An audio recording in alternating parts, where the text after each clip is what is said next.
बच्चों, कैसे हैं आप सब। मैं आपकी हिंदी की अध्यापिका आपके हिंदी व्याकरण के पाठ 4 शब्द निर्माण के साथ उपस्थित हूँ। हमने अपने पिछले ट्यूटोरियल में पढ़ा था कि शब्द निर्माण कैसे होता है। अब शब्द निर्माण के लिए हम किसी शब्द में उपसर्ग लगाते हैं या प्रत्यय लगाते हैं, उनसे हम कई शब्दों का निर्माण कर पाते हैं। शब्द निर्माण में हमारे 2 प्रकार आ रहे हैं, उपसर्ग और प्रत्यय। उपसर्ग किसे कहते हैं? उपसर्ग वे शब्दांश कहलाते हैं जो किसी शब्द के पहले या प्रारंभ में लगकर उसके अर्थ में नवीनता या परिवर्तन ला देते हैं। जैसे शुद्ध शब्द है, उसमें हमने अ उपसर्ग लगा दिया तो अशुद्ध हो गया, वो अर्थ बिल्कुल परिवर्तित हो गया। इसी तरह प्रत्यय किसे कहते हैं? प्रत्यय वे शब्दांश जो मूल शब्द के अंत में लगकर उसके अर्थ में परिवर्तन ला देते हैं, वो प्रत्यय कहलाते हैं। जैसे अगर हम वाला प्रत्यय लगाएं, जैसे दूध वाला, ठीक है, या सब्जी वाला, ठीक है, या वान प्रत्यय, दयावान, ठीक है, तो हमने एक प्रत्यय लगाया, उससे अर्थ परिवर्तन हो गया, तो ये कहलाया आपके प्रत्यय। प्रत्यय के भी हमने 2 भेद पढ़े थे, कृत प्रत्यय और तद्धित प्रत्यय। कृत प्रत्यय वे होते हैं जो किसी क्रिया शब्द के साथ उसके अंत में लगते हैं, तो वो कृत प्रत्यय कहलाते हैं और इन्हें हम कृदंत प्रत्यय भी कहते हैं। इसके बाद हमने पढ़ा तद्धित प्रत्यय, जो शब्द संज्ञा, सर्वनाम या विशेषण के साथ लगकर उसके अर्थ में परिवर्तन ला देते हैं, उसे हम तद्धित प्रत्यय कहते हैं। तो अब हमारा ये पाठ तो यही समाप्त हो गया था पिछले ट्यूटोरियल में। आज हमको इसका अभ्यास कार्य करना है, तो चलिए इसका अभ्यास कार्य शुरू करते हैं। चलिए, ये हमारा अभ्यास कार्य प्रश्न नंबर 1। निम्नलिखित कथनों के सामने सही या गलत का चिन्ह लगाइए। उपसर्ग मूल शब्द के अंत में लगते हैं, गलत। उपसर्ग तो पहले लगते हैं प्रारंभ में। प्रत्यय अंत में लगने वाला शब्दांश है, बिल्कुल सही, अंत में लगता है। शब्द निर्माण की प्रक्रिया उपसर्ग और प्रत्यय से आगे बढ़ती है, बिल्कुल सही है। उपसर्ग और प्रत्यय शब्दों के साथ ही हम और शब्दों का निर्माण कर पाते हैं। उपसर्ग और प्रत्यय का कोई स्वतंत्र अर्थ नहीं है, बिल्कुल सही, इनका अपना कोई अर्थ नहीं होता है। उपसर्ग के लगने से शब्द का अर्थ नहीं बदलता, बिल्कुल गलत, क्योंकि उपसर्ग लगने से शब्द के अर्थ में परिवर्तन आ जाता है। दूसरा प्रश्न देखिए, निम्नलिखित उपसर्गों से 4 नए शब्द बनाइए।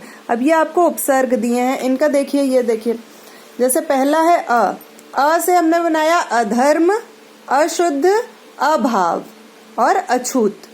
फिर आपका अगला है अन उपसर्ग से 4 शब्द, अनमोल, अनपढ़, अनहोनी, अनजाना। कु उपसर्ग से कुपुत्र, कुकर्म, कुमति, कुचाल मतलब बुरी चाल, कुकर्म मतलब बुरे कार्य। दुर, र में देखिए हलंत है, इसका मतलब ये रेफ वाला रा है, ठीक है ना, स्वर रहित र। दुर्गुण, दुर्भाव, दुर्व्यवहार, दुर्बल। खुश उपसर्ग से खुशबू, खुशहाल, खुश मिजाज, खुश किस्मत। गैर उपसर्ग गैर कानूनी, गैर हाजिर, गैर जिम्मेदार, गैर हाल। प्रश्न संख्या 3, निम्नलिखित प्रत्ययों से 3 शब्द बनाइए। अब प्रत्यय दिए गए हैं, उनसे हमको 3 शब्द बनाने हैं। पहला है आपका ये उपसर्ग, पहला है आपका वाला, सब्जी वाला, दूध वाला, रख वाला, हिम्मत वाला। ईला प्रत्यय से चमकीला, रंगीला, भड़कीला, फुर्तीला। एरा प्रत्यय चचेरा, ममेरा, सपेरा, लुटेरा। दार समझदार, दुकानदार, फलदार, रसदार। अनीय प्रत्यय सराहनीय, प्रशंसनीय, निंदनीय, पठनीय। पठनीय मतलब पढ़ने योग्य, या ये निंदनीय निंदा करने योग्य। ठीक है। आ प्रत्यय रूखा, भूखा, प्यासा, सूखा। चौथा प्रश्न है, निम्नलिखित रिक्त स्थानों की पूर्ति उपयुक्त शब्दांशों से कीजिए। पहला है, आज वह डैश हत्था लड़ रहा था, निहत्था।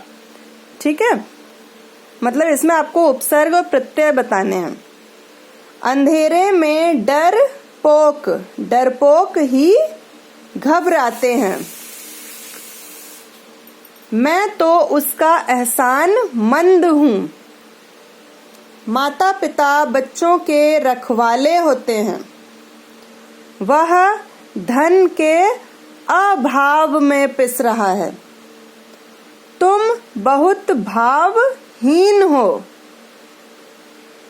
पांचवा प्रश्न है, दिए गए शब्दों के साथ उपसर्ग जोड़कर दो दो शब्द बनाइए।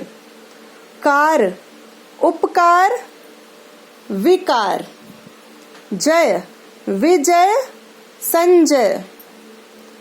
रूप, कुरूप, अनुरूप। मान, अपमान, सम्मान। कूल, अनुकूल, प्रतिकूल। ज्ञान, विज्ञान, अज्ञान। नाम, बनाम, उपनाम।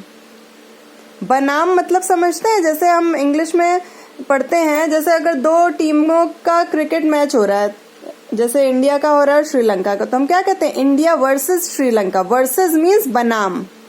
ठीक है। नेता, अभिनेता, उपनेता।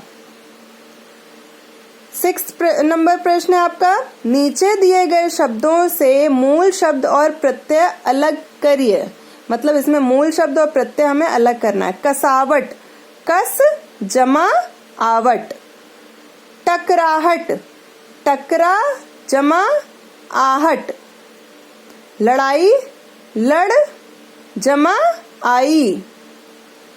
खुरदरापन, खुरदरा जमा पन। ममता, मामा जमा ता। बन गया ममता। इस प्रकार आपका ये पार्ट यहीं समाप्त होता है अभ्यास कार्य के साथ।